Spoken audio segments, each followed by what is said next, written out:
these reforms have been carried out with a focus on the common man. Every tax levied on common man's daily use items have gone through a rigorous looking into, and in most cases the rates have come down drastically. Labor-intensive industries have been given a good support. Farmers and agriculture as a whole will also benefit by the decisions we have taken today. Health-related also will benefit. So the key drivers of economy have been given a prominence. And much before I get into the details, I want to thank every member of the GST Council. Every finance minister who attended the GST Council today, there was no absence. Everyone was present. We've had a day-long intense discussion, but I'm grateful to each one of them. At the end of the day, they said, we're all together for the sake of the common man. एक भी reservation के साथ नहीं समर्थन किए, मगर पूर्ण मन से भरपूर सपोर्ट दिए हर राज्य के वित्त मंत्री। इसीलिए मैं जीएसटी काउंसिल को आभार कहना चाह रही हूं कि लंबा चौड़ा डिस्कशन चला आज, मगर आखिर हर मेंबर इसके लिए समर्थन दिए, इसीलिए मैं धन्यवाद कहना चाह रही हूं। Common man and middle class items में there is a complete reduction. Reduction from 18 or from 12 to 5%. I list out those items, all of whom have come to 5% from either 18 or from 12. Common man items such as hair oil, toilet soap, bars, shampoos, toothbrushes, toothpaste, bicycles, tableware, kitchenware and other household articles have all come to 5, whether they were in 18 or whether they were in 12. Similarly, reduction of GST from 5% to nil. 5 से 0 में जाने वाले items indicate कर रहा हूं. Ultra high temperature milk, the UHT milk, chena or paneer, all the Indian breads will see nil rate. So roti kisi ke upar bhi, chapati or roti or paratha or whatever it is, they all come to nil. Reduction of GST from 12% or from 18% to 5%. इसमें food items बहुत सारे हैं, नमकीन से भुजिया है, sauces है, pasta है, instant noodles है, chocolates, coffee, preserved meat, cornflakes, butter, घी, ये सब 5% में आ रही है. GST from 12% or from 18% to 5%. इसमें फूड आइटम्स बहुत सारे हैं, नमकीन से भुजिया है, सॉसेस है, पास्ता है, इंस्टेंट नूडल्स है, chocolates, coffee, preserved meat, cornflakes, butter, घी, ये सब 5% में आ रही. फिर there is one special rate which is only for sin and super luxury goods. That special rate of 40% has also been proposed and it's cleared. That will apply only to pan masala, cigarettes, gutka, and other tobacco products such as chewing tobacco, products like zarda, unmanufactured tobacco and weed. इसमें middle class के aspirations meet करने वाले बहुत सारी चीज हैं. Air conditioning machines, TVs which are over 32 inches, all TVs now at 18%. I want to underline, all TVs are now at 18%. Dishwashing machines, small cars, motorcycles equal to or less than 350 cc are all now coming to 18%.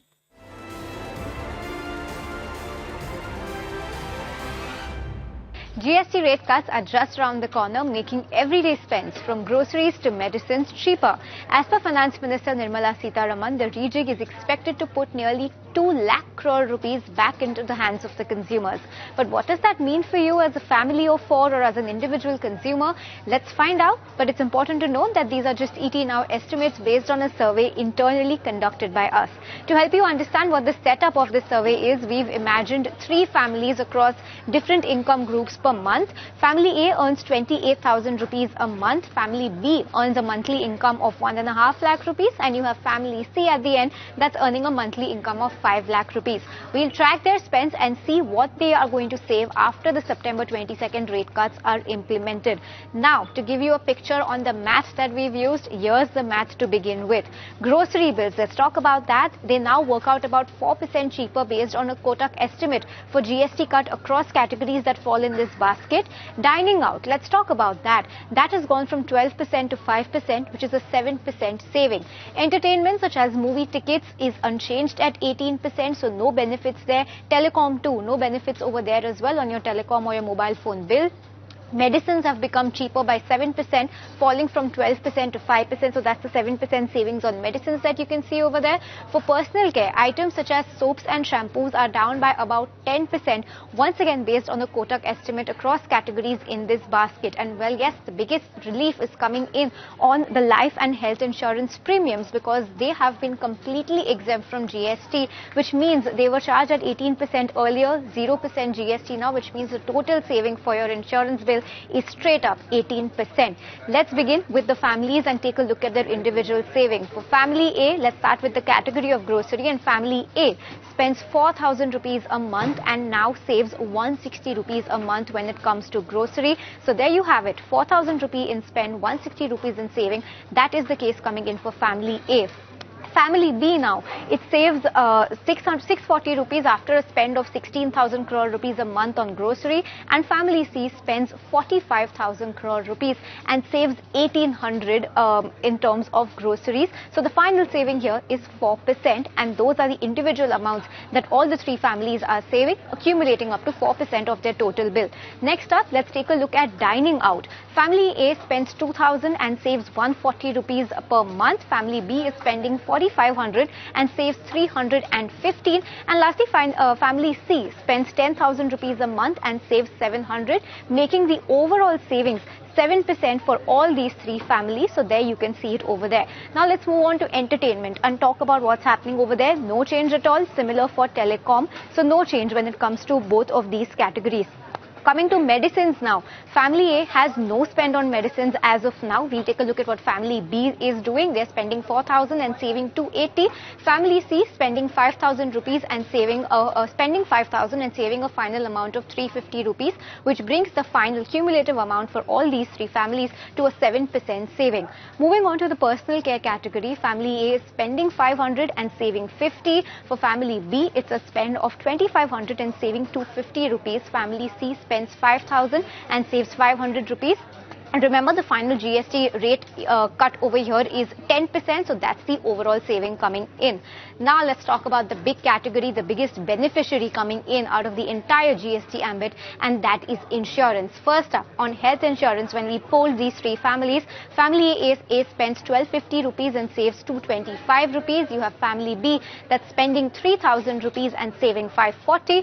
Family C spends 6,500 and saves 1,170, which after doing the math, remember 18% complete exemption, so 18% is the saving, and these are the individual amounts that all these 3 families are saving for health insurance premiums. And lastly, similarly for life insurance, family A as of now has no spend, but if you take a look at family B, they spend 8,000 and save 1,440. Family C spends 25,000 per month on life insurance premium and save 4,500. So the final saving here, just as was the case with health insurance, is 18%. So across families A, B and C, monthly savings, let's take a look at what the overall monthly savings picture is. That's the percentage saved, anywhere between 6.5 to 7.8. So 6.5 to 8% of monthly savings overall, a meaningful cushion for household budgets. Now that money can easily flow into higher discretionary spending or investments like SIPs and equities.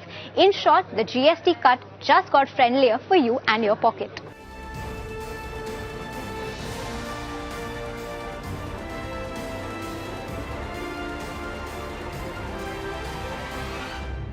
Big GST relief is here from September 22nd, 2025. GST on individual health and life insurance premium has been reduced from 18% to 0. Let's quickly break down the top questions you might have. So frequently asked question is, though GST relief is on new premiums or renewal? Yes, GST exemption applies to both new and renewal policies as long as your premium is due on or after September 22nd. Second frequently asked question, already paid premium before 22nd September? If you have paid your premium before September 22nd, including GST, sorry, no refund. The benefit starts only after the date. Third frequently asked question, grace period renewals. If I renew my policy in a grace period, premium paid during the grace period before 22nd September won't qualify. Only those due on or after the GST free, that is after 22nd September. Fourth frequently asked question, which policies are covered for the GST exemption? So almost all individual policy, which includes your health plan, term plan, unit plan, endowment policy, ULIP policy, family floater, senior citizen plan, even top up and riders are exempted from GST premium. Fifth frequently asked question is, premium will come down immediately? Absolutely. The GST component is removed, so your base premium stays, but the amount you pay is lower by 18%. So another sixth frequently asked question is, what about the group insurance? So answer is no GST relief on your group policies like employer health cover. The benefit is only for individual policy, retail policy as announced by government. Seventh frequently asked question, what about monthly EMI premium? So no matter what the payment mode, monthly, quarterly or annual, GST is waived if the due date is September 22nd or later. Eighth frequently asked question is, will premium still rise going ahead? Maybe. Base premium can still rise due to medical inflation, but 18% GST is permanently gone. Another important question is, what happens to auto debit and ECS? So no action needed. Your insurer will auto adjust and deduct the updated amount without GST. So that's your quick guide to GST free insurance. Less tax, more saving. Let me welcome Sandhya, who is the Group Chief Financial Officer at Narayana Health, joining us on the show right now. Hi Sandhya, morning and good to be speaking with you. And firstly, let's talk about your India business. Help us understand how is the quarter shaping up for you in terms of the occupancy growth, and along with that, Sandhya, is the big GST rate announcement that has been made. Do you believe it can benefit the hospital sector in any way? Because there were cuts that were announced on medicine, medical devices and as well. Good morning. Good morning. Thank you for having me here. So the hospital business, as you are aware, is cyclical. So Q1 and Q3 tends to be a little muted, and Q2 and Q4 tends to be slightly more robust. Beyond that, since the quarter is still underway, I would not be able to share more information. Most of our growth continues to be organic. No new capacity has gone live. Therefore, our growth will be in line with the organic growth that you can expect from the industry. GST is a very welcome change. For us, if you look at it, one aspect is the medicines. It's fallen from 12% to 5%. We buy about 500 to 600, 700 crores of, or we sell about 600 to 700 crores of medicines in that category, and all of them will benefit from the GST reduction. In addition to that, there will be some savings that we will see in the capex cycle, as well as some savings in the medical equipment. According to us, the most important thing for healthcare is to be affordable and accessible. And any measure that enables bring the price of healthcare down to the end consumer is very, very welcome. So I am very sure that this will make healthcare a little bit more affordable for our patients.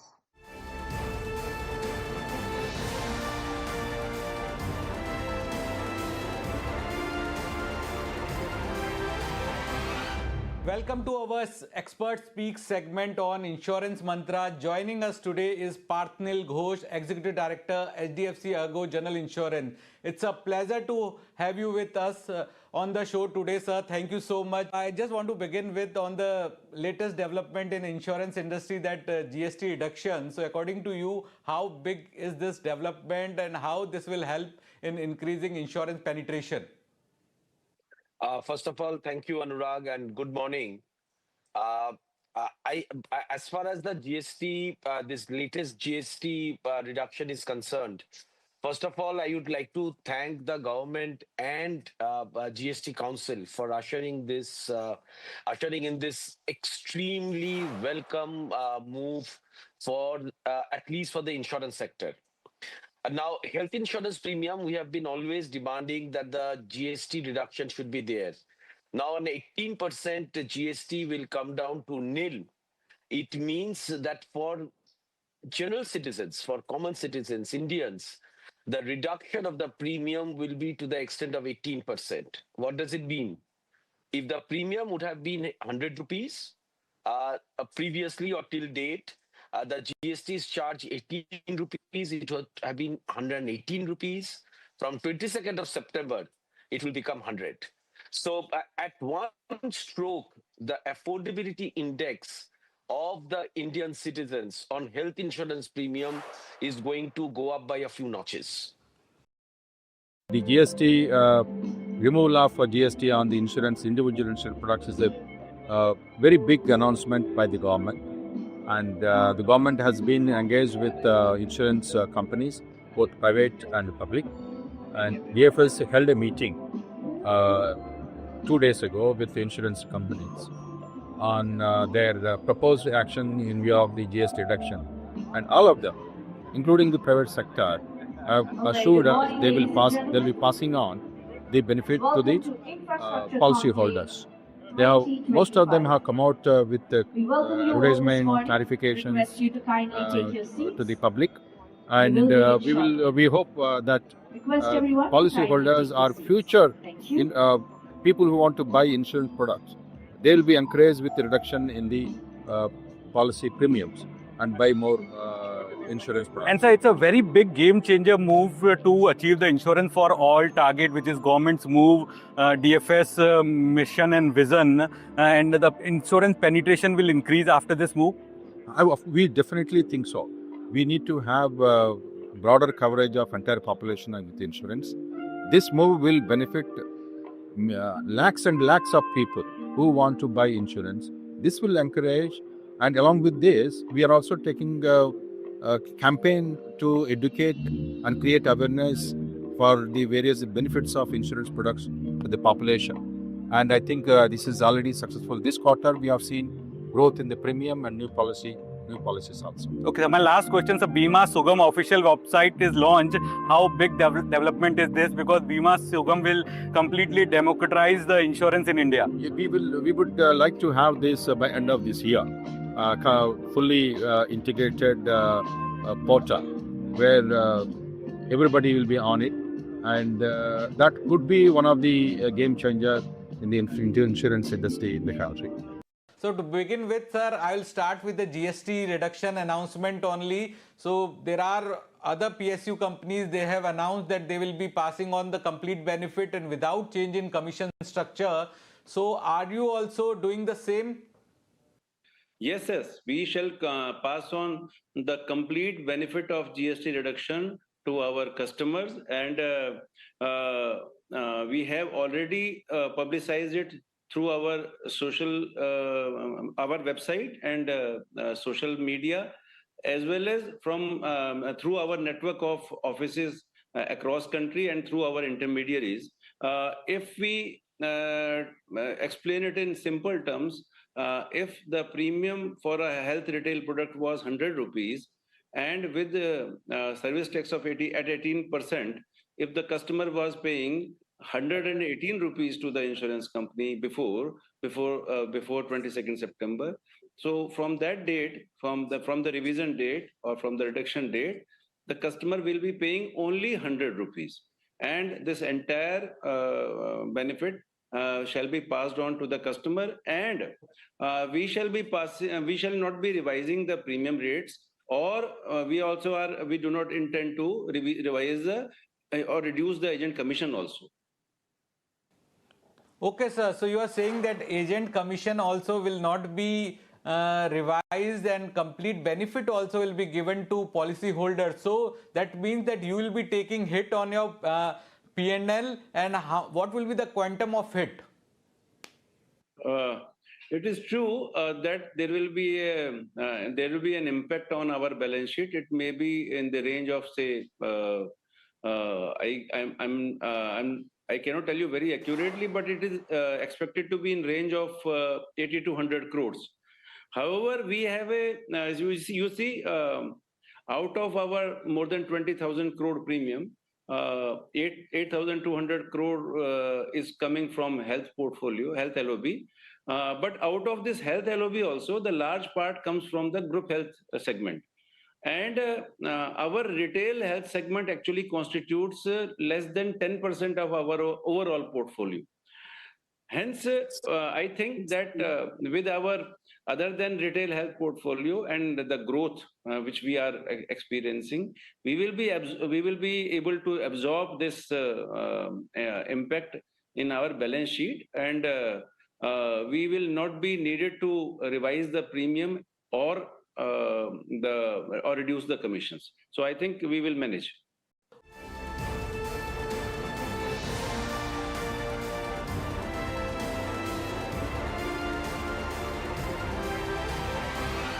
So FMCG, both of those sectors are going to be benefited with the GST rationalization, and another sector would be the auto. And now what we're hearing is that Maruti Suzuki has reduced the automobile prices based on models due to GST revision. Nivedna Prabhu joins with more details on that. Well, ever since the GST rate rationalization was announced, every sector, of course, has welcomed that particular move, and the auto sector is no different. But talking about Maruti Suzuki India, have gone ahead and put things into perspective for, of course, not just pricing, but the rationale behind it. The management says it is to ensure that affordability remains the peg. And look at the small car segment, whether you're talking about the Espresso, the Alto K10, the Celerio, the Wagoner, and Ignis as well, some fabulous discounts that have been given from the management side.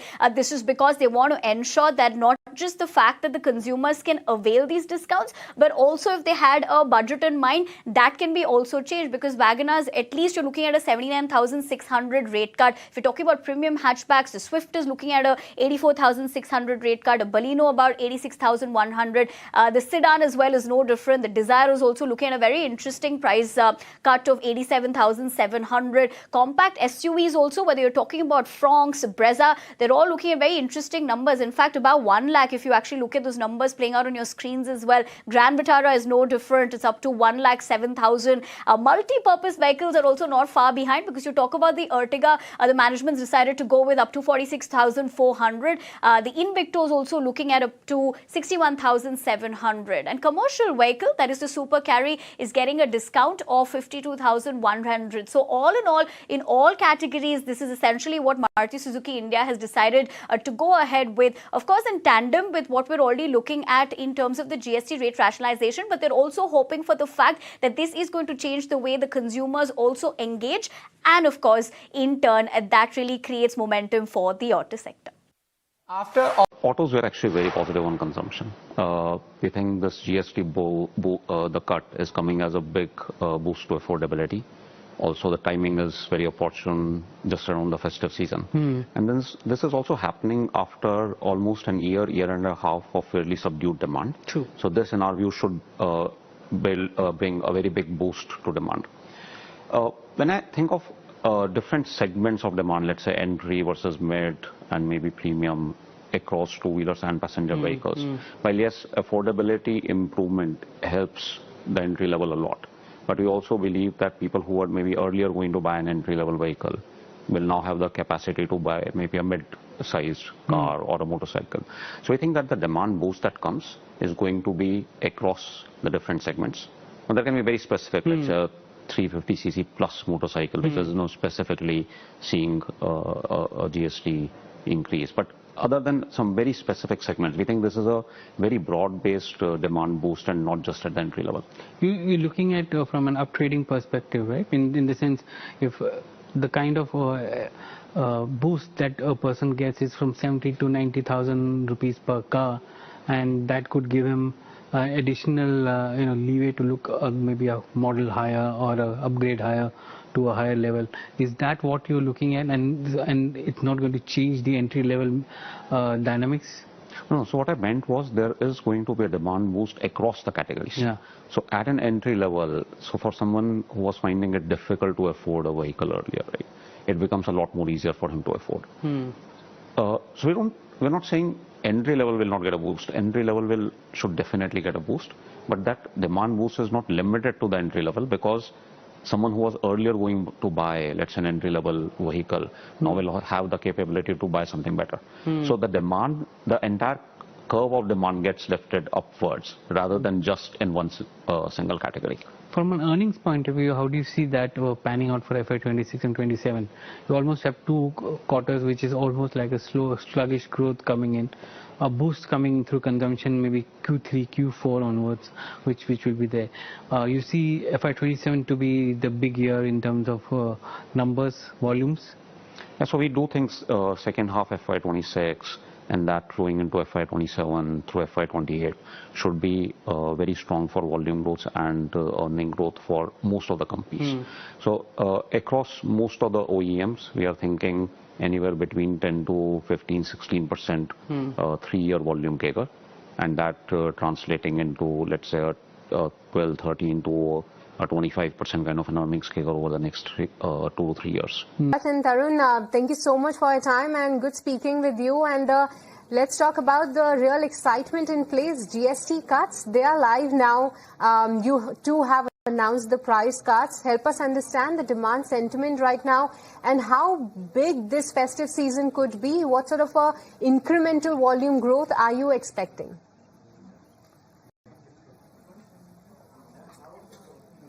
Thank you, Srishti, for having me here. And at the outset, I'd like to really thank the Honorable Prime Minister for ushering in this huge GST reforms. I believe they will give a big impetus to the Indian economy, and especially talking about car industry. You know, if you see last 20 years, never before this kind of a GST cut has happened. You know, I've seen 4%, 6% cuts happening, but now 10%. In fact, 10 to 13% for small cars, and even in the big cars, 3 to 10%. So it's a huge cut. You talked about the growth expectations. It is always very difficult to predict. But if you see last few months, April to August were kind of very muted for the domestic market. Industry has been at -2%, but the CAGR, if you see the 5 years, has been at about 4.5% to 5%. So I believe with this impetus provided by the GST cut, we'll be back to the 5% thing. So the swing, if you see, from -2 to 5 will be about 7%. So like I said, these are only my initial estimates. The bookings have really gone up. Last few days, we were the first company to announce full passing of the GST cut benefit to the customers. So the showroom traffic has increased. Of course, the 22nd September will usher in the Navratri season, which is very, very auspicious and very good for most of the country, and then followed by Dhanteras and Diwali as well, and then the marriage season kicks in. So I think we are really expecting some very good demand coming in from 22nd September onwards. Well, indeed, everybody is excited to for that to happen. And from we are seeing the GST benefits being reduced from 28 to 18%. As we speak, the guidelines, based on the guidelines, our teams are working out the details. Right. But of course, we will be honoring in full spirit, as well as making sure the consumers have a very, very fantastic, great festive season. Right. Great timing as well. The festive season, of course, like you just mentioned, is well and truly upon us. What's the outlook like as far as sales are concerned? Massive impetus by way of the GST rationalization announcement. Many goods have now seen a downward movement in terms of the GST slab. Gaurav, what are you expecting from the great Indian festive season this year in terms of sales? Well, we were already looking forward to a great festival season. If I were to talk before what we just heard a few days ago from the GST Council as well as from the Finance Minister, we were seeing, and we have seen, a great monsoon this year, 104% plus over the long-term average. We've seen great level of waters in the reservoirs. The macroeconomic fundamentals remain strong in the country. The repo rates have been encouraging. On top of that, what we are seeing now is this bonanza. So, it is going to become good to great, and we're looking forward to probably the best Diwali ever and building it up from there. Let's now welcome on board someone who must be all smiles, Rajesh Ajurkar, ED and CEO, Auto and Farm Sector at M&M, joining in the show right now. Rajesh, hi, morning. How is it that you're seeing this GST bazooka? EV rate remains unchanged at 5%. Big push to demand, you think? Yeah, Aisha, pleasure to be on the show. And like you said, yeah, it's all good news everywhere. We see every part of our portfolio gaining. EV, of course, stays at 5%, which is good news. It reinforces the government's commitment to EV being the destination technology for the country. So we're glad that that's not been changed. But every other part of our portfolio has seen a reduction. Tractors is a big part of our portfolio, so that moves from 12 to 5. And then, of course, CVs has seen a very big increase. 10% is a very good reduction in the commercial vehicle segment. And then every part of our SUV portfolio also gains between 8 and 13%. So overall, very positive news, and we're delighted, and we think it'll be a big driver of growth for the economy and the business. Oh, well, indeed, Rajesh, great news coming in. But Rajesh, 22nd September onwards, where the new rates will be applicable from. But for now, some questions remains to be on what will happen to the cess. If you can help us understand, what about the compensation cess that is already in the books? How do you see the clarity emerging on how that will be adjusted for the OEMs, for the dealers as well? Yeah, Shrishti, that's, in any transformation, there are going to be some transition issues, and this is one which is related to compensation cess, which still needs some clarification. We will be working through the industry body SIAM to take this up with the government and get clarity over the next few days. But these are transition issues, and I'm sure we'll work around that. The overall picture is going to be a very positive demand boost. And while we work on the transition issues, we have to see the big picture, which is very positive.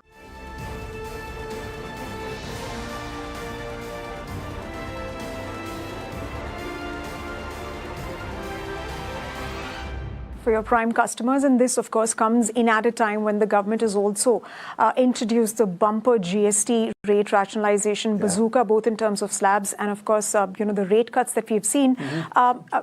If you could give us a sense of how your sale days are going to pan out, especially as far as your expectations are concerned in tier 2 and 3 towns and cities versus the urban metros, the kind of categories that will particularly see a boost as a result of this policy move. Yeah, I think even before that, our focus, if you look at where are we expanding our network, tier 2, tier 3 cities have been focused. If you Hubli and Vizag and Kochi are some of the cities that we are building or expanding our network into, because we didn't have very fast delivery to those cities. So we are going to expand that. So even for Prime Day, for example, most of our new Prime customers that we signed up came from these smaller towns and cities. So we are seeing adoption of e-commerce and people coming online and shopping online across the country, especially from tier 2, tier 3 cities.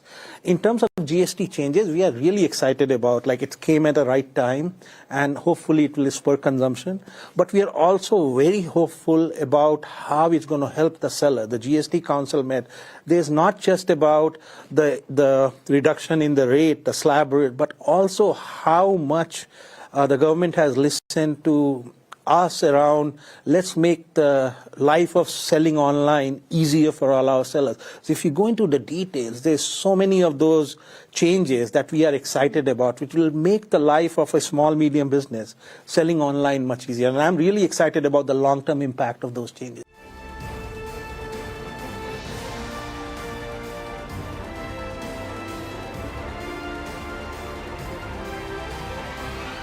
Big developments as far as the GST rate rationalization is concerned, because clearly the implementation of the same is just around the corner and customers have halted their purchases, awaiting that GST particular relief. Now, Bizom believes that discretionaries may see further uptick once the GST takes effect. What will that look like? Well, Snehi joins in with what we're likely expecting as far as that is concerned? Let's listen it to. So let's take a look at what the expectations are coming in on the back of this GST rate rationalization that has happened, and a lot of pushing of consumer demand is what we've seen, because naturally people who want to make bigger purchases of white goods or consumer durables, they are waiting until this 22nd August deadline for that to happen. So if you take a look at what this delay is, and we've got the view coming in from Bizome wherein they're saying that consumer delaying purchases near to the festivities because they're waiting for the GST relief. More consumption uptick is expected in discretionary purchases post the GST relief implementation. That is on the 22nd of this month. Consumer durables, home appliances, building materials, fashion should see an immediate uptick post the 22nd. That's the word coming in from them.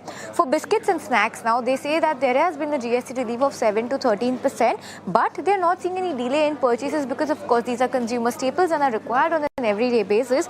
They, however, see double-digit growth around 12% in August is what they're estimating that the growth for this category could have been. Shifting focus to home appliances and kitchenware. Now, this includes your larger white goods like ACs, TVs, refrigerators, where we have seen significant GST cuts happening. So there seems to be a pushback in these categories for now. For kitchen appliances, sales have slowed down 20% on a year-on-year basis compared to the last time this year, because people are waiting for the GST incentives to kick in. And for kitchen appliances and electronics, if you put both of them together, there's a cut of 25% on a year-on-year basis. Now, if you compare the month-on-month data across certain categories where we've seen spending in the previous month but a slowdown in this month, it's names like chocolates and confectionery, big drop in fact coming over here because the festive period came early this time. So all the buying got preponed to the July period. Oil, rice, sugar, spices. So the overall kitchen commodities, they have also seen a drop. Home care has seen a very big drop because people are waiting for that GST relief to kick in. And FMCG overall as well across India has seen a drop from 8.6% to 7.5% in terms of value growth. So that's a word coming in from Bizome, and that's the outlook on how the trends have been shaping up. And of course, we've been bringing you all of this live from the SBI Live studio. With the GST rates coming into effect from the 22nd of September, FMCG companies have gone ahead and decided to take some measures to reduce prices and increase grammages for their products. We've gathered from exclusive sources that Nestle and ITC are going to be passing on these benefits to their customers in the form of price cuts. Speaking specifically about Nestle, what sources tell us is that they will be taking in some price cuts for the larger packs and increasing the grammages for the smaller packs. Now, Maggi, coffee, chocolate, milk, all of these products are going to get cheaper. Maggi, for example, for the larger pack of 280 grams, they are going to increase the grammage to 300 grams and also reduce the price for that SKU from 60 rupees to 58 rupees. As for the other variants of the noodles, there is going to be about a 6% price reduction there. Talking about coffee, Nescafe for all packs larger than 45 grams, they are going to be taking in some price reductions around 11% roughly, and the grammage increases will be taken in for the SKUs that are less than 45 grams. The ready-to-drink beverages will also see a 5 rupee price reduction on the Tetra packs, and the ultra-high temperature milk, all the Tetra pack milk, the 1 litre, will see a 3 rupee price reduction. Other than this, we are also gathering from sources at ITC that they are in the process of formulating a final price list, given the huge number of SKUs. That is taking some time, but in the meanwhile, they have communicated to distributors and retailers about the discount schemes that they will be running for the existing stock. Now, this is being done to ensure that post 22nd September, there is parity in the prices of the older stock and the newer stock with new prices that will be sent to them. These rejigs, there will be impact on the earnings of FMCG basket per se. What is your analysis? How much of this consumption boost will help these companies? Yeah, see, first is, of course, if you see the government's intent is that companies should pass it on to customer fully. So my sense is initially FMCG companies will look to pass it to end customer at a portfolio level fully to the customer. So to that extent, the benefit for FMCG companies will be more in terms of the operating leverage. As I said, in food like biscuits and snacks, it will be a real consumption boost because in these categories, almost 50-60% of the consumption happens at 5 rupee, 10 rupee price point, and customer buys a pack. He doesn't buy X grams of biscuit or X grams of bhujia or namkeen. So in such cases, if the biscuit company is offering 12-13% extra grammage, or the bhujia company is offering 6-7% extra bhujia, that's a real consumption boost. So I would say that yes, there will be, I think, 2 to 5%, 2 to 6% kind of a EBITDA boost for many companies because of these reasons, because this is operating leverage kind of benefit. Here we are assuming that companies are fully passing it on to the end customer. But I would say that currently there is two kind of lack of clarity for consumer companies. One is what happens to the inverted duty structure, because some of the raw material is still at 18% kind of a GST rate. The services are at 18% GST rate. So if the end product is at 5% and the service and some of the RM is at 18%, full offset won't be possible. Yes, refund is a mechanism, but please note, for service, the refund is not available. So there is this bit of challenge. The second bit of challenge is some of the factories of the FMCG companies get mega project benefit, they get some fiscal benefit. Now again, those will continue. But issue is again at a SGST rate of 2.5% because the total rate, new rate of GST is 5%. So SGST is where they get a refund. At such a low GST rate, they will not be able to fully use it. So in such cases, state governments will have to extend the tenure. Now, there is no full clarity because these are discussions which are yet to happen. Rabinder, thanks so much for joining us with all those details. But shifting focus, and as promised, let's put the spotlight on India's dairy sector then. And GST on several dairy products has either been reduced from 12% to 5% or it has been cut from 5% to 0%. What impact will this have on volumes? To understand exactly that, we are now joined by Manish Bandlish, Managing Director at Mother Dairy. Manish, afternoon, and thank you so much for taking your time out and joining us here on ET Now. GST has been cut by the government, and I believe you have also passed it on completely to the end consumer. This will come into effect on the 22nd of September. But before that, if you can tell us what kind of volume growth are you expecting on account of this GST cut on several dairy products? Thank you, Ashisha, for having me on this program. I think this whole initiative by the Government of India to reduce GST on consumer products is a very, very welcome step, especially for the dairy sector. And this will give a fillip not only to the consumption, it will also give a fillip to the farmer income in the long run and the medium term. To give an example, our organized sector in India is only 35 to 40%. If you look at all the products combined, we expect basis this more affordability will happen in the dairy products, and over the next 6 months to a year, at least 10 to 15% extra growth is likely to come on most of the value-added products, especially. And this will give a much required fillip to the dairy sector in terms of growth for all the value-added products. Understood. So 10 to 15% volume growth, that's the kind of growth that you're expecting on account of GST reduction. But Manish, if you can tell us, how will it help the entire ecosystem? I understand end consumers will consume more, especially in tier 2 and tier 3 cities on account of reduction in GST. But from scratch, from farmers, how will it help the entire ecosystem? So I'll start with the consumer. So let's take an example of a paneer or a ghee or a butter. These are very popular categories. When the consumer is consuming a paneer, for example, is only not more than 4 to 5% organized today. When paneer becomes more affordable for the consumer, and if they start consuming more of that paneer because it is coming from well-known brand like Mother Dairy, who's focusing on quality, then I'll need more and more of milk to make that paneer and other associated categories like ghee, butter, or ice cream. If I need more milk, I have to go back to my farmers. I have more than 10 lakh farmers connected to our dairy ecosystem in our system, which means I will need more milk from the farmers, which means the farmer will get motivated to keep more cattle, which means their income will increase further. So this is the ecosystem I'm talking about. They'll get more. I will have to buy, or I will buy more milk from the farmers, and they'll get a good price for their production. So this whole dairy ecosystem will get a fillip, is how I see it. Understood. So the entire dairy ecosystem is likely to get a fillip, and you're expecting strong double-digit volume growth on account of this. Now, that's a big figure. But I understand GST on several farm equipments has also been lowered. How do you expect this to aid farmer community at large and ultimately aid volume growth further? See, like I said, once the farmer gets benefit, for example, a tractor, if the GST has been reduced, it will become more affordable for the farmer. They can easily invest in those farm equipments. They can easily invest into their technology, which they may not have been able to do today. So I think overall affordability at the farmer level, income increasing at the other end, will immediately help the farmers in the medium to long term being able to afford these products at a much larger scale. So several GST reductions not only for agri products but for allied businesses and farm equipments in particular, that is also likely to aid the entire community and the rural market.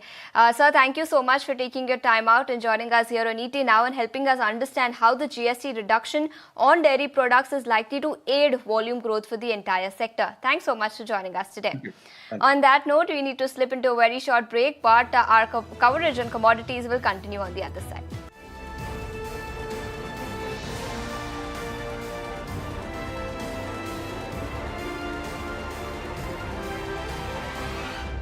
All right. So essentially, Manjari, you're referring to, you being the company being hopeful of demand outlook. But in terms of numbers, what's the kind of growth that you're anticipating and looking at with respect to the festive season this year, given that GST benefits for hotel benefits have also been announced?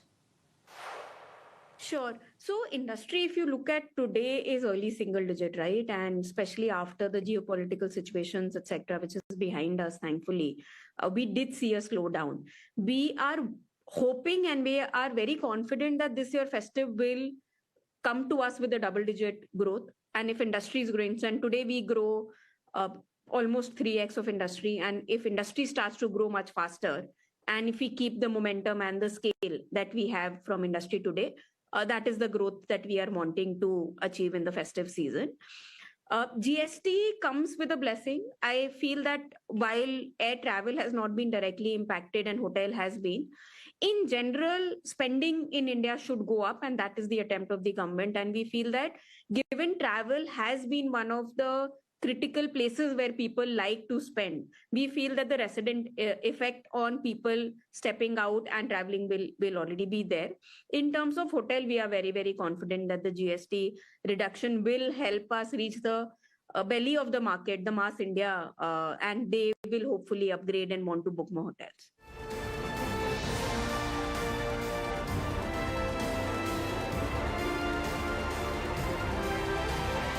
To answer all those questions, we have with us a stellar panel. Harsh Rungta, founder, Fee-Only Investment Advisors. We also have Madhvi Arora, lead economist, MK Global. And joining with us, Avnish Roy, Executive Director, Novama Institutional Equities. Madhvi, I want to come to you first. How much of the impact of this cut or rationalization will have on economy per se, because that is the pertinent question which all the stakeholders are asking? So we have to see it from 2 points, right? One would be the balance sheet impact on the government of India and the balance sheet impact on the household. From the government's point of view, they are suggesting that they will be bearing a loss of nearly 500 billion rupees, which is around, less than 0.2% of GDP. Now, that is coming from the loss they would incur because of the cuts in GST to the tune of around 938 billion, and the net gain that they would make by, implementing the sin tax, which would be close to around 450 billion. So net, they are losing in their balance sheet roughly around 480 to 500 billion, which is less than 0.2% of GDP.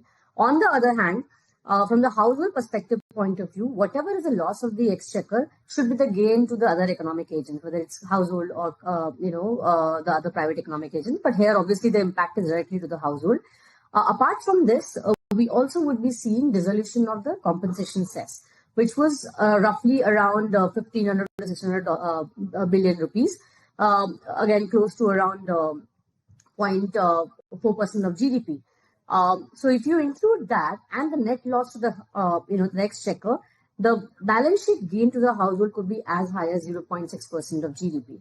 And if I look at the fiscal multipliers, generally the fiscal multiplier of indirect tax cut is close to around 1.2x. So the net gain to the economy, assuming that the government actually incurs this loss on its book and does not cut its, fiscal loss by reducing its expenditure, just from the balance sheet point of the government of India could be, around 0.3 to 0.4% of GDP over the medium term. But in the near term, I think the household could see almost 0.6% of GDP worth of benefit in their balance sheet over an annualized basis. Harsh, I want to understand from you the pertinent question, where will these savings go? If somebody is saving 6 to 8% a month, do you think SIP number is going to be bigger, or you think even bank will get some of the share of the savings? I think this is something that will need to be sort of, deciphered. There will be first order effects and then there would be second order effects, etc. The first order effect of something getting cheaper, classical economists suggest that, okay, the demand for that goes up. Now, some of these items, I mean, there is only so much toothpaste that you can sort of use. And, therefore, I don't know, I don't want to pick a specific category. So one is that for certain items, things like consumer durables, etc., where, the GST has come down dramatically, the demand may actually go up. People might actually spend more on them. They may actually move to that category from, say, an air cooler earlier to an air conditioner. It's very much possible. Secondly, whether they will save or spend also depends on what is, a 3-4 big jargon, the marginal propensity to consume. When you have additional money in your hand, what will people do? So typically, the lower middle class and the middle class will tend to spend more with that money. The slightly upper middle class and richer people will tend to save more. So I think it's very difficult to know today what would happen. But if I was, to take a bet, I would say that the expenditure would go up because we are typically a very, very lower middle class and middle class economy. And I think that is good for the economy because what the government has given up in terms of the rate cuts on GST, probably it will make up on volumes. At least some part of it, it is hopefully will make up on volumes, and that's also good for the economy. So it's not necessary that this will go into savings or into investments. Mr. Joshi, thank you so much for your time. Help us understand what could be the extent of the spur in demand that we could see from the GST rationalization. Well, I think the GST primarily is a structural reform, and I think it improves compliance. It also has led to higher tax collections for the government and makes the business easy to do, I mean, so to say. But the time at which GST has been announced, and coupled with that, that they have reduced the rates for a number of categories, I think that has triggered hopes that it will be consumption positive. And we also believe that it will be consumption positive because we looked at the 30 categories of consumption from the household consumption expenditure survey. And we find that out of the 30 categories, which account for almost 88% of consumption expenditure of an average Indian household, 11 items, I think, which account for a third of consumption, have seen a reduction in rates. So what GST will do is, I think, two other things which are consumption positive are happening right now. One, I think, is the income tax rate cut, which was announced in the budget. On top of that, in general, inflation is low, particularly inflation on food items. And I think this is going to complement that further. And GST reductions will act on the inflation side, they'll act more on the core inflation. Because I think food items were anyway, most of them were under very low tax rates, so to say. So I think it will spur consumption. To what extent is a little hard to say right now, because the pass-through is what people are waiting for. We have seen some quick pass-through in durable segment, particularly the automobile, where the small category entry-level vehicles are likely to see 8 to 9% reduction in prices. I think that's the CRISIL estimate. The mid-size will see around a 3.5% reduction in prices. and the premium segment will see around 6.7%. So I think there is it's going to push consumption up. I would look at it as something which is complementing the other factors to support consumption, because investment scenario is not that strong. So I think consumption is the theme this year.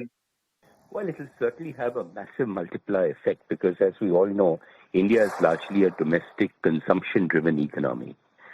And if we can boost consumption, then that would more than offset the damage or whatever effect that will take place because of the tariffs. So I think it's a wonderful move. I think it's also wrong to believe that in the long term there will be loss to revenue. There'll actually be a gain in revenue, because when consumption increases, the sheer amount of consumption will, and reduced GST rate on that will compensate for the reduction in the rate that is taking place. So all in all, very good for businesses, very good for the economy, and it will be a big boost to the middle income households. Oh, well, yes, indeed. But along with that, Mr. Mistry, the other thing is that how the ease of doing business will pan out in the Indian economies. If you can help us understand that there were indeed several announcements for many sectors, but what, as per you, will be the biggest beneficiary at this point in time? Any sense there? So we've seen so many measures which are more technical in nature, which have been talked about on your channel, on the process of easing the amount that is payable and making it easier for the SME and the businessman. So leaving aside that, the sheer fact that a measure like this will boost consumption because prices will come down will itself be a big boost to the economy. Let's discuss with Ajay Bagga how big an opportunity this is turning out to be. Ajay, hi, afternoon. Thanks for joining in, and apologies to keep you waiting. We were just getting some perspective on how, the markets are perceiving the impact of GST 2.0 on various sectors. But Ajay, as an investor, I guess the question is going to be, because up until COVID to now, you had only played the premiumization trend.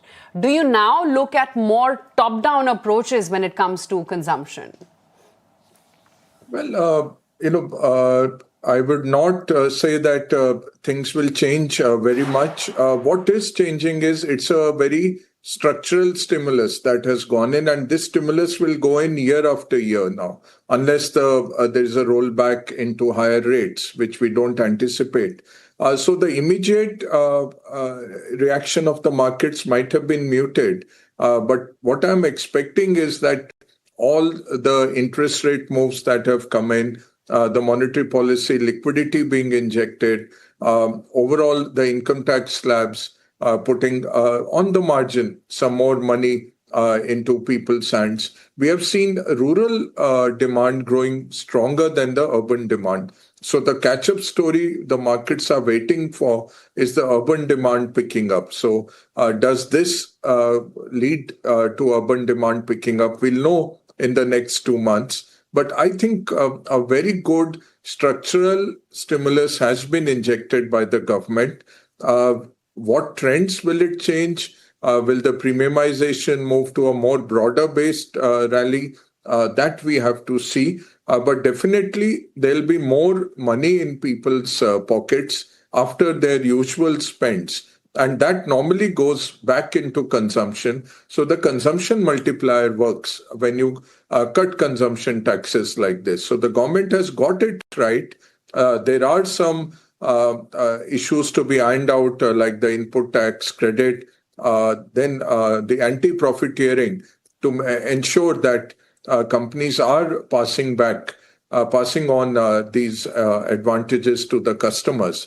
I think those two remain the issues which has made the markets muted. But if you take all this together, I think we are setting up for a good market recovery. When that comes, what is the catalyst? We'll have to wait. Maybe this is the catalyst that we will know after about 2 months when we actually see how the festive demand passes through.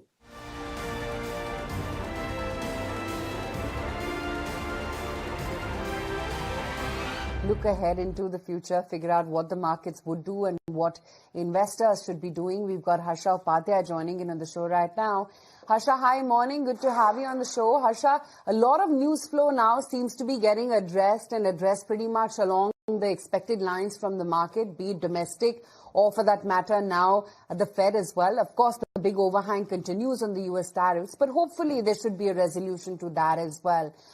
You think all baked into the markets, or do you think the markets would await to see what the consumption fillip is after the GST comes into effect come 22nd, the slab changes that is, and then perhaps directionally move higher from here? Good morning, Ayesha. If you look at GST related upside or sentiment change, I think more or less that has played out in the very near term, in our opinion. Most market participants understand that probably Q2 numbers are not going to be as expected earlier. There will be some deferment of purchases into Q3. But when you look at Q2 and Q3 together, I think there should not be any disappointment. And probably, given the fact that GST reforms are structural in nature, this upside should continue over the next few quarters, few years as well. However, what is not priced in by the markets yet is probably any resolution to India-US trade relationship. Anything positive coming out of that in the near term could increase foreign participation in India. If you look at last couple of months, we have seen some flows from developed markets flowing into emerging markets for many of the emerging market economies. There has been inflows in the past couple of months. However, India has been an exception. And what has happened in this phase is the usual premium that India used to trade at vis-a-vis emerging markets has come off quite a bit. On a 5-year average, India has an average premium of about 70% over emerging markets. And now that premium has shrunk to close to about 40 or 45%. While we are still a little bit expensive compared to emerging markets, but I think given the fact that over the last year, India has underperformed and off late as well, because of the trade issues, we have not seen large flows coming from FIIs. That could change if there is any early resolution to US-India trade negotiations. Making of the market. Ajay, hi, morning. Lots of consolidation, and I guess the market was just waiting to show us what it's been showing on the ticker for the last 2 days. It's already closing in on 25,500. Seems like a new high before Diwali, Ajay. Good morning. Good morning. Yeah, I think so. I think, this any tax cut of the kind of a GST has done, it's a great signaling because money moves from the government to the people, which is a far more efficient way to run the economy. So I think it's a great positive. One has to see how much of the elasticity of demand which comes through what's happened in the last 1 month. We have postponed a lot of purchases. So cumulative impact will come through over slowly. But by and large, the optimism is that the mood in the government policy is towards more liberalization of taxes. And I think that's the important feature for the market. And number two is the realization that, consumer demand can't be ignored up to a point. And then you got to step in and stop that needless road expansion which was taking place and direct some of the money towards smart city, etc. All in all, I think the policy framework has changed. And as always, equity guys, we need to change with the policy framework. Market is strong, positive, flows are good, valuations are now stratospheric. So now you are in the true casino territory of equity investing. Okay. So what are the short-term trades that the casino is throwing up, and what's looking attractive right now from a market standpoint? See, capital market looks to be stronger. It got a big leg up in the last 1 year. It corrected quite rapidly and has come back again. So I think capital market participants will do well. I think there has been a lull in the infrastructure companies. They should do well now, given the fact the consolidation, the correction put together. Ps are still high, but I think they will get a lot of traction in the next 6 months because it's been neglected for a long time. And neglected sectors tend to bounce back faster. IT, perhaps confidence is misplaced in my view. That won't happen very much in the sense of, in terms of their own performance at this point of time.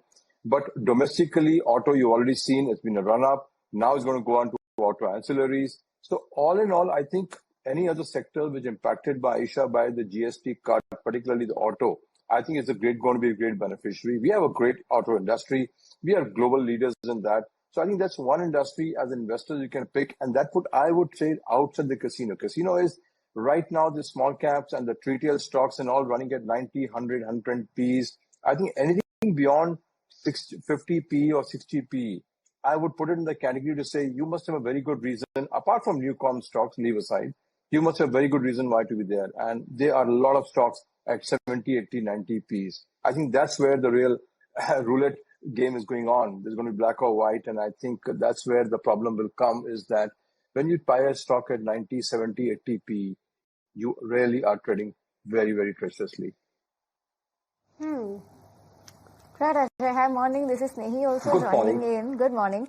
Now, the last time we interacted, Ajay, it was just days before the GST meeting. And now that the outcome has come out, we have absolute clarity on what reduces and what looks better. I remember you had said that you will not be adding anything to consumption on the back of this GST cut. Well, that may have been on staples. What's your take on the overall consumption? Could be discretionary, white goods, retail. Are you staying away from those two? See, it's important to understand that GST cut lowers the price for everybody. Okay, it doesn't lower the competitive intensity in the market, which is quite high in Indian context. If you look at durable market, we are in a very high competitive zone, and you as any portfolio manager does, or anyone does, you need to allocate your capital to where you feel most comfortable. In any sector where the competition is 10, 12, 14, 16, 20 companies competing for the same share. Now, GST applies to everybody. So everybody cuts the prices or supposed to cut the prices. So it doesn't relatively affect the competitive ability of one company to score over the others. Demand may go up. Let's see how much it goes up. I'm quite, it's not going to be like, it's going to jump up 30, 40%. People were buying, and this affluent segment was buying on loans or whatever. So therefore, the segments where the competitive intensity is so high, we tend to stay away from it. We like sectors where you have got 2, 3 players with a clear moat to make returns over time. And therefore, one of the two of the competitive players may do well in 1 year, somebody may take the lead in the second year. So the long-term portfolio, you tend to have a very, very kind of a risky profile of some of the segment, including consumer durables. That's why we keep away. And beauty is, India has given you so many new companies to invest in, new industries, new e-com companies, new segments, newer fresh blood coming in. So you don't really have to go back to the old bread and butter. If you look at the US market, where is the market cap? Welcome back. You're still watching Markets at Noon, and now we have with us none other than Radhika Gupta, MD and CEO, Edelweiss Mutual Fund. Radhika, good afternoon. Mansi this side. Thank you for giving your time to ET Now. And I'll start with your tweet. When the world pushes us into the corner, we push ourselves to fight back harder. Yes, it is, and it's a bonanza move which India has shown. And at present, if we see all positives. Now, how do you see this GST reform changing overall sentiment of the market? And do you even think there'll be a sectoral re-rating or churning from here on? So, hi, Mansi. Thanks to ET Now. Look, I think, as I said in the tweet, this is a move that is the need of the hour, and it comes at, the right time. Now, we are in an environment where we have pressure from tariffs, although I still hope that situation will sort itself out. But we do have pressure from an unfair tariff regime. And the real challenge we have is how can we boost consumption and perhaps do things to offset some of the pressure from the tariffs. And I think if we look at Q1 earnings, we've seen some sluggishness in consumption. Now, earlier this year, I think the government took a big step in terms of tax relief to the average consumer. This is one more step. I particularly think if you look at FMCG as a sector, if you look at consumer durables as a sector, and of course the biggie here, which is auto, I think this does act as a demand boost because a lot of goods get meaningfully cheaper in this segment. So I think, and inflation also comes down. So it's a de-inflationary move in that sense. So very, very much the need of the hour, and perhaps the way that, we have to combat, the global volatility that we're surrounded by. So while, I'm sure our trade teams are negotiating and working on that, this is really the best finance ministry could do. All right, definitely. Hi, Ankur, this side. Radhika, I want to understand from you the part you mentioned about the churning. Now, this will allow the market participants to pick and choose the sectors and look for the growth opportunity. One is, of course, the consumption part. Do you think with the global uncertainties still being there and tariff resolution not in sight, there will be interest in the sectors other than consumption as well? So, I mean, it's very sector specific. Look, the reality is with the global uncertainty, portfolios will have to be biased, in our view, to businesses that are more domestic in nature. Now, consumption or non-consumption, you can debate, but they have to be more domestic in nature. Businesses that are more export oriented, so you look at something like chemicals, or you look at something like jewelry, will they get hurt from tariffs? I think that is a reality that we are combating. So in our portfolios, I think the key focus is businesses that are domestic. So it could be domestic capital markets, it could be domestic consumption, it could be domestically oriented healthcare and hospitals, but it has to be domestic oriented. So I think the clear rotation is happening in portfolios towards businesses that tap the Indian consumption story. And that's really what you need to give a boost to. I mean, that's the engine that's going to fire today. Station forward, we've got Saurabh Mukherjee from Marcellus Investment Managers joining in on the show right now. Saurabh, hi, morning. The big GST reset. I guess when it comes to the consumption fillip that the economy needed, one couldn't have asked for more. But do you think that's going to translate into equity markets seeing that bump up as well? I think the big thing to cheer here is, in a way, some consistent with the budget in February earlier this year, Aisha. The government is now turning towards consumption, right? I think in the February budget itself, the middle class tax cut was a step in the right direction. I think this is yet another big step in the right direction. This whole emphasis on government capex, I think it will gradually fade away. And the entire focus, the government's focus will be on reviving consumption because that's 60% of GDP. So positive move. The two areas of caution I would flag is the downside effect, the detrimental effect of Trump's tariffs will only show up over the next 3-4 months. I was in the Tirupur-Coimbatore area yesterday, and people there are in a state of shock. The textile sector is in a state of shock. I think we will see major downside impacts there if the 50% tariffs continue. Similarly, in the gems and jewelry sector in cities like Surat, Agra, Lucknow, Ludhiana have big footwear export and sports goods export sectors. So just it's worth keeping in mind in this morning's euphoria that there'll be massive downside impacts on the economy. It's easy for us to say on TV that it's a 1% of GDP hit to the economy when Trump hammers us with 50% tariffs, but the pain will come in the coming quarters. And the second area of caution as we celebrate the GST cuts is the job creation picture. The white-collar job creation picture remains grim. I think we're heading for savage job cuts in the IT services sector. That too will drag down consumption. So on the whole, boost from GDP, boost to a consumption of 1 lakh crores, I would say roughly from the GST cuts, but comfortably counteracted by Trump's tariff hit on India. And therefore, overall, I'm not so sure there's a big GDP growth boost, whilst the economy tilts away from government capex towards consumption. People like Marcellus, folks at Marcellus who invest in consumption stocks, we are happy about it. But overall, at the economy level, I think the good and the bad is counterbalancing each other. Settling in quiet right now. Let's take the conversation forward. We've got Gautam Dugar as well joining in on the show right now.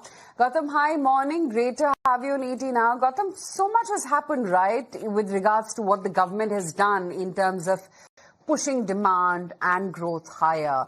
I mean, be it the rate cuts from the RBI, be it all the taxation cuts which are still trickling into the economy. And then, of course, this big GST bazooka. But Gautam, that's not really reflecting on the markets. Why is that? Hi, Aisha. Good morning. Thanks for having me. Yes, I mean, this is something which has perplexed everyone over the last 24 hours.